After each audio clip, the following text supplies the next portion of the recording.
Allah be on cogo fɛ ani ko ye cogo fɛ o sanga ɲɔgɔn na wa e ni sɛ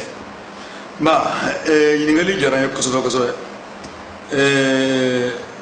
an bɛ min na Mali kɔnɔ bi bi na n'an ma to ka hakililajigi kɛ a cɛ man ɲi n'an ye hakililajigi dɔw fana kɛ a bɛ kɛ mɔgɔw ɲɛna ko min n'a sɔrɔ kɔrɔlen fɔ ka d'an ye k'an ka tɛmɛ kɔrɔlenw kan k'an ka taa kura la bon minnu n'u bɛ jamana ɲɛmɔgɔyaw la bi bi na olu b'u to bi la kunun na k'i pan ka taa ka b'u pan bi kunna ka se sini ma san 1997 san élection kɛra Mali kɔnɔ i y'a ye i bɛ ɲininkali kɛla i b'a taara n ye kuma min fɔ o don na n ko coup d'état constitutionnel coup d'état institutionnel n ko de bɛ ka labɛn Ibrahim Boubacar Keïta ka fanga fɛ i y'a ye n da bɛ fili ko Alpha parce que a bɛɛ ye kelen coup d'état institutionnel min kɛra o coup d'état ɲɔgɔnna de bɛ ka labɛn kɛ hakilila jiginna san 1997 san n b'a fɔ walasa denmisɛnninw k'a faamuya sanko minnu murutilen don bi ka d'a kan sɛgɛn y'a sababu ye ka d'a kan jamana maracogo y'a sababu ye minnu murutilen don bi u k'a dɔn k'a fɔ u ka muruti in kɔnɔna na fɛɛrɛ wɛrɛ man kan ka k'u bolo ka ɲinini kɛ ka faamuyali kɛ kunun mun kɛra kunun jɔn y'o kɛ kunun jɔn ma sɔn a ma kunun wa min bɛ senna bi est-ce que a ni kunun ta bɛ kɛ ɲɔgɔn na walima jɔn ma sɔn ma bi n'o ma sɔn ma kunun olu min ma sɔn ma bi olu ni minnu ma sɔn ma kunun n'u ma sɔn ma bi u ka dɔn k'a fɔ olu n'olu de ye taama ɲɔgɔn ye u ka fara ka baara dɔw kɛ ka kuma dɔw fɔ min bɛ kɛlɛ la gosi n'o tɛ siga bɛ kɛ u yɛrɛ ka kɛlɛ kɛcogo la siga bɛ kɛ u ka kɛlɛ kun na n tɛna don o la k'o walawala n b'o to aw bolo sisan 1999 la san o tun ye Alpha ka mandat san 5 dafalen sabu Alpha ye fanga ta san 1992 san a ye fanga ta o waati la an bɔra cɛmancɛ fanga kɔnɔ transition kɔnɔna na o ɲɛmɔgɔ tun bɛ Amadou Toumani Touré de bolo an ye élection organisé élection 4 de dilanna a waati la élection 4 élection fɔlɔ o ye ka Mali sariya sunba fari n'o ye constitution ye élection 2nan ka maire sigi ka conseil municipal sigi élection 3nan ka député sigi élection 4nan ka président sigi o tuma élection ko tun bɛ kɛ Mali la o cogo de la k'a daminɛ maire la ka yɛlɛ député ani président sabu constitution o falali ye kuma wɛrɛ ye sariya sunba ayiwa sisan o kɔfɛ sisan an nana ka na don Alpha ye san 5 kɛ an ka politiki kalataw sɛbɛnw bɛ min fɔ ko san o san gouvernement ka ɲini ka maliyɛnw da dɔn mɔgɔ hakɛ min kan ka don min kɔgɔra olu ka don élection fichier la minnu sara olu ka bɔ a la o tuma denmisɛnninw olu bɛ recensé u dama mais fichier électoral ye san o san a bɛ fɔ o ma ko révision du fichier électoral san o san o tun kan ka kɛ Alpha ye sanga ta 92 a ma kɛ 93 a ma kɛ 94 a ma kɛ 95 a ma kɛ a y'i labɛn tuma min na k'a bɛna kalata kɛ 97 bɛ ka se sanu cɛ parti caman de fara ɲɔgɔn kan ko nin tɛ bɛn dɛ ko nin ye 97 élection sonyali daminɛtɔ de ko nin ye 97 élection sonyali daminɛtɔ ye donc u y'o o kuma fɔli daminɛ tɔnba dɔ nana ka na sigi sen kan mouvement ba dɔ sigira sen kan rassemblement des forces pour le progrès et pour la démocratie RFD o ɲɛmɔgɔba in a waati la kama Cɛwule Mamadu Konate de tun y'o ɲɛmɔgɔ ye ale de tun ka girin ɲɛmɔgɔya la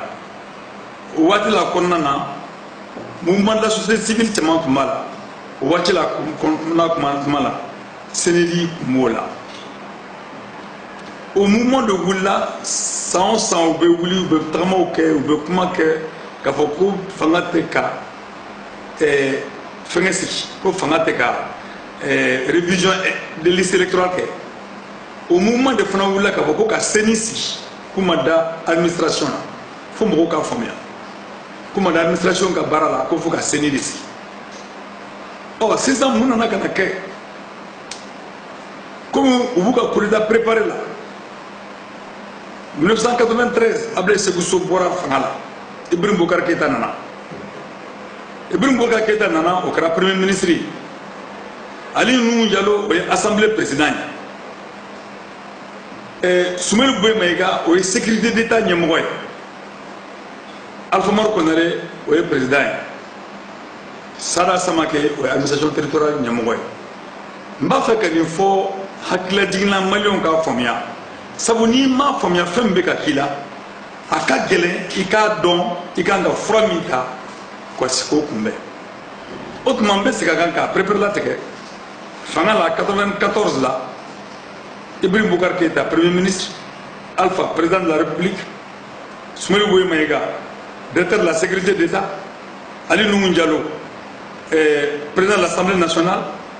Soumaïla Cissé ministre des finances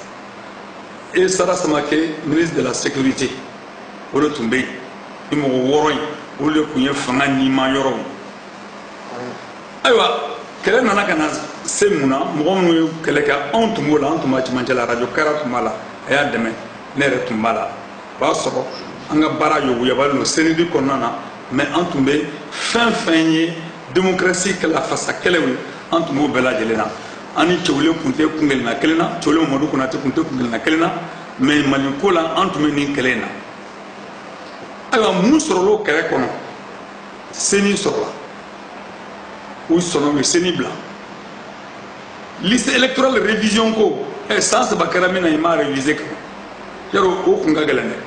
an ko n'an taara élection na nin cogo la tan an bɛ taa ni élection na sans liste électorale fiable liste électorale tɛ yen kɛlɛ de wulila ka jɔ o kama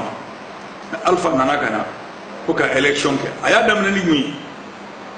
u ye élection communale daminɛ k'u b'o kɛ u y'a ye k'a fɔ u fanga dɔgɔyara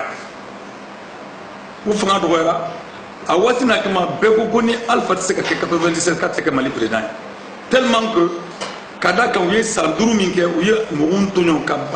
baara sugu bɛɛ da mɔgɔ kan partant volontaire ka o droit dunna UNT min n'u tun bɛ ɲɔgɔn n'u bɛ ka mouvement démocratique kɛlɛ dɛmɛ u y'o tan k'u yɛrɛ kɛ AEM min n'o tun ye ekɔlidenw ka jɔsariya dɛmɛbagaw ye o ka jɔsariya u y'o tan k'u yɛrɛ kɛ u donna parti kɔnɔ u bɛ parti mɔgɔ dɔw nɛgɛn k'olu labɔ parti kɔnɔ k'olu su k'olu bila fan dɔw la u bɛ jɔyɔrɔ di dɔw ma u bɛ wari di dɔw ma u ye donna parti la ka parti cɛci Alpha y'a bɛɛ cɛci kelen kelen a y'a bɛɛ cɛci san'a ka se Adama yɛrɛ cɛcili ma ni nin ma fɔ mɔgɔw k'a faamuya mɔgɔw t'a faamuya min bɛ sen na ni nin ma fɔ mɔgɔw k'a faamuya mɔgɔw tɛ sadi ka kɛlɛ faamuya ni nin ma fɔ mɔgɔw k'a faamuya degun min bɛ anw kan n'an bɛ minɛ ka kɛ fɛn sugu bɛɛ dɔ ye jamana in kɔnɔ mɔgɔw t'o faamuya fo ka nin hakililajigin de kɛ o la ni cɛ wɔɔrɔ in ye min tɔgɔ fɔ n'o ye Alpha président de la République Ibrahim Boubacar Keïta premier ministre Soumaïla Cissé ministre des finances Sada Samake ministre de la sécurité de la sécurité intérieure et administration territoriale au Bak Mabou Soumaïla Boubèye Maïga directeur de la sécurité d'État ani Ali Jallow président de l'Assemblée nationale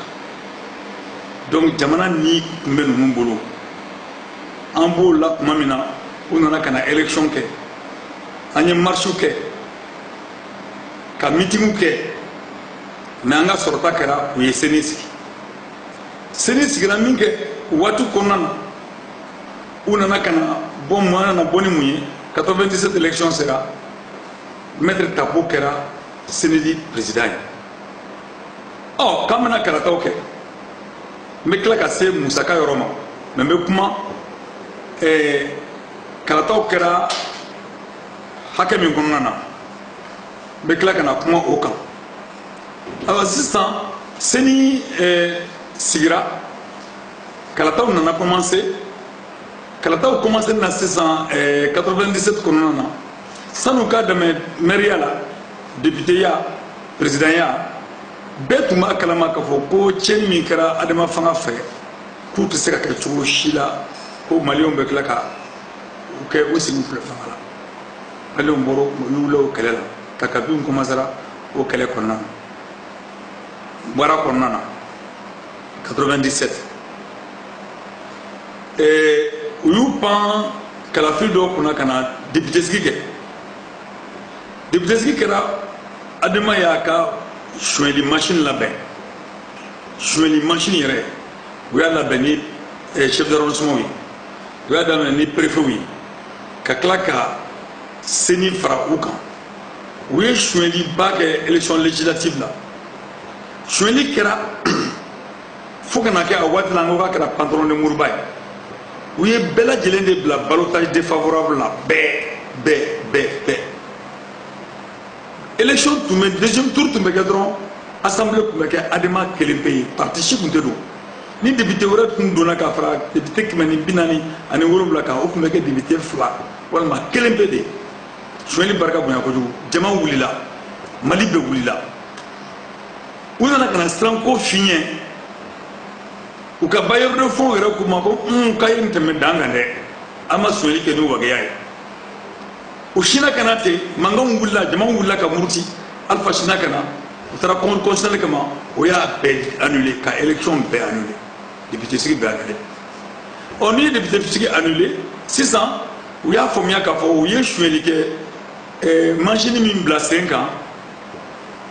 ama la be abuto ma tourner kanja a tourner ka tema hakeka. Donc, il faut que Allah ben hakeka ka choueli ke wasa mo be sega hakili be so choueli mina choueli mi bato mo be nyongo soso choueli mi bato vraiment mo gela mo kari uye buteni tourner ka doma ka soro ka foko alpha de beta ko ngata présidence la merci de député do fare ko black ref merci o nyagamina kama donc oui député si yo fare ka black ref kangata présidence la amula wati kono na kafo présidence député si kera tuko na ni papier ni présidence kera no papier o ye choueli kele machine d'aller anya mangamulula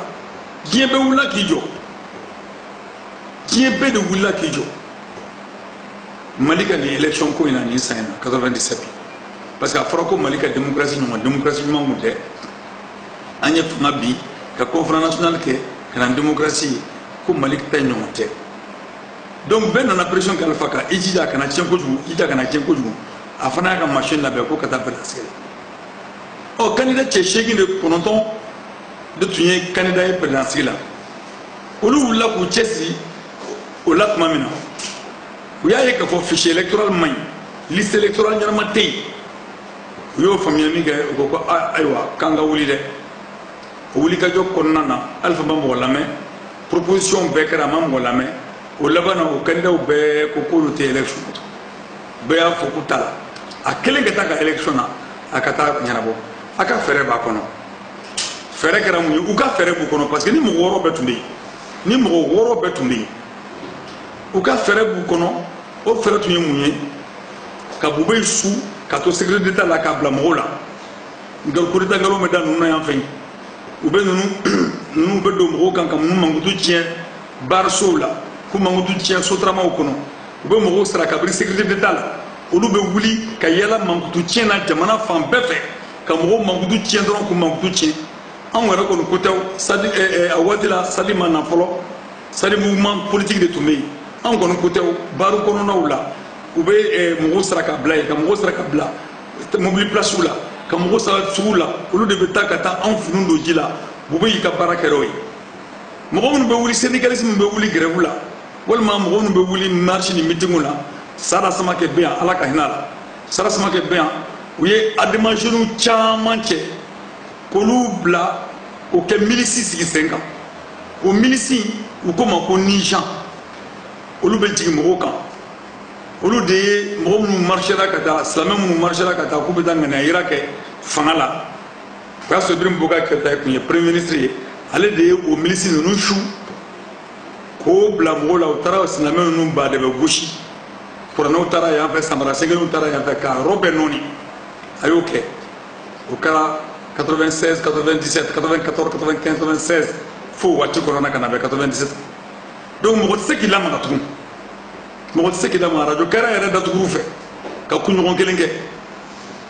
donc yo toro bara de la 600 comme il candidat au bego kutala yo forum na dron u taara don Mamaturu Bari Jabi kan o y'a sɔrɔ u ka affaire commencera ka tiɲɛ u ka nafolo commencera ka bin donc u taara don o kan k'o nɛgɛ k'o fara Alpha ka wasa Alpha kelen kana taa élection présidentielle parce que Alpha kelen tun bɛ taa a taara élection présidentielle la ka taa yɛrɛ kɛ président o la ka dɔ di Mabaturu ma ka tila ka a yɛrɛ wasa ka taga donc parti tɔw ban'u ma ani anw ka association SADI anw ban'u ma o waati la an seginna ka collectif des partis politiques de l'opposition sigi sen kan donc u ye nin baara in de kɛ o san kɔnɔna na o san kelen kɔnɔna na fana u ye musakaw labila Amathumani Touré ka temps na an ye élection 4 de kɛ constitution élection municipal élection législative élection présidentielle élection jamana ye min bɔ ka don élection na miliyari 7 ɔ Alpha nana min kɛ u nana ka na CENI sigi min kɛ u ye miliyari y'a daminɛ ni miliyari 27 ye u y'a daminɛ n'o ye dɔw ko k'a yɛlɛnna ka taa se fo miliyari 42 la wasa ka se ka mɔgɔ sɔrɔ min bɛ nin wari in dun i sago la a dabara ka bon u taara maître Tako nɔfɛ komi u ye dabaraba ye u tora o nɔfɛ ka na k'o kɛ CENI président ye Alpha yɛrɛ ka lettre sɛbɛn k'a fɔ CENI président n'o ye Kassim Tapo ye miliyari min bɛ bila a ka disposition na a bɛ se ka marché gré à gré kɛ a kana hali loi de marché lamɛn c'est à dire sariya minnu sigira assemblée fɛ n'o bɛ jamana musakakow fɔ jamana marché kow réglé ko Tapo mɔgɔ foyi t'o la ko Tapo mɔgɔ foyi kana k'o la ɔ jamana in kɔnɔ an y'a ye tugun décret o wulila ka loi kɛrɛ loi bi donc o de kɛra Tapo b'a dɔn cɔ k'o tɛ sariya ye Alpha min b'a kɛ e b'a dɔn k'o tɛ sariya ye Tapo sɔnna ka kɛ o CENI président ye ka tila k'o miliyari ninnu ta k'o gérer ka tila ka an ɲɛsin élection présidentielle ma n'o cogo ye ka ko bɛɛ nɔɔni mɔgɔw bolo o la o papier min sɛbɛnna Kamara i b'a sɛbɛn minɛ k'a yira lamɛnbagaw bɛɛ lajɛlen na i b'a fɔ ni mɔgɔ min mago b'a la a sɛbɛn a b'a d'a ma a bɛ Dunbiya bolo an b'a labɔ k'a yɛrɛkɛ mɔgɔw ka taa kalan sɛbɛn min ye maître Tapo kɛ CENI président ye ka miliyari 20 hakɛ in bila a ka disposition na ka tila k'a fɔ ko loi de marché a mɔgɔw kana k'a la a bɛ marché di mɔgɔw ma a ka d'a ye cogo min na n'o sɛbɛn dilanna Alpha Umaru Konare fɛ mɔgɔ joli bolo ni dɔ tun b'o la Alpha Umaru Konare bolo nɔ tun b'o la comme président Ibrahim Boubacar Keïta bolo nɔ b'a la comme premier ministre Soumaïla Cissé bolo nɔ b'a la comme ministre des finances ninnu saba ye nin signé ko ɲuman ka nin di Tapo ma o tuma olu b'a kan na an jamanadenw na Tapo bɛ wari ta ka tila k'a fɔ a sɛbɛntiya k'a fɔ k'a ɲuman kɛra k'a kɛra ka ɲɛ o tɛ 97 ta ye wa o tɛ mɔgɔ kelenw ɲɛ wa bi min ye bi ye 2018 ni n y'a fɔ n k'u bɛ ka coup d'état de dilan parce que dɔ in coup d'état kɛra o y'u sigi parce que u y'a coup d'état fɔ cogo min na Surasi Kunda ni Surasiw bɔra ka dankari fanga la o ye coup d'état ye k'o man ɲi ko ni mɔgɔ i bɛ fanga la i ye élection fana tɔnɔmini a kun kan hali ma jamana mara ka ɲa i ye élection tɔnɔmini a kun kan walasa i ka to jamana ɲɛmɔgɔ la k'o fana ye coup d'état ye donc u ka coup d'état fɔlɔ filɛ nin ye donc u ye nin coup d'état kɛ o coup d'état la mɔgɔ minnu tun y'a ɲɛmɔgɔbaw ye n y'o de fɔ aw ɲɛna sa Ibrahim Boubacar Keïta ka tugu Alpha la ka tugu Soumaïla Cissé la ka tugu Ali Nuhu Jalo la ka tugu Sumani Bube Mayiga la ani Sada Samake ninnu mɔgɔ 6 in tun bɛ nin baara in kɔnɔna na olu de tun y'a cɛmancɛ baara kɛbaga ye olu de y'a a ni tun b'olu de bolo sisan an bɛ 2018 la ne ko n ko coup d'état wɛrɛ bɛ ka labɛn su tɛ i ɲɛ ko dɔn mais i bɔra ka min di ko i b'o dɔn dɛ